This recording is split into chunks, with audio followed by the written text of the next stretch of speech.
আসসালামু আলাইকুম প্রিয় অডিয়েন্স। প্রথমেই সবার কাছে ক্ষমা চেয়ে নিচ্ছি।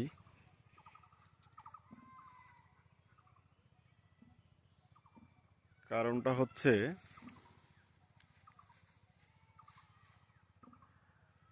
কিছু কিছু খুচরা মাছ, ছোট চাকরিজীবী, তারা ছোট চাকরি করে মনে করে যে বিরাট কিছু হয়ে গেছে, বাট তারা কিছুই হয় নাই।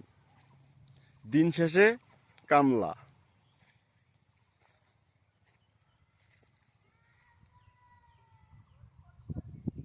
একটা প্রজেক্ট বানাইতে যে কত কষ্ট এবং কি পরিমাণ শ্রম দিতে হয়, সেটা যে একটা প্রজেক্ট বানায়, যে উদ্যোক্তা হয় সেই জানে।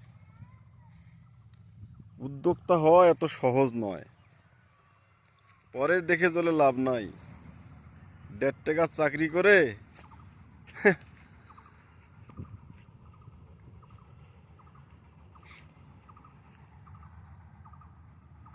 হিম্মত থাকলে এরকম একটা প্রজেক্ট বানিয়ে দেখান।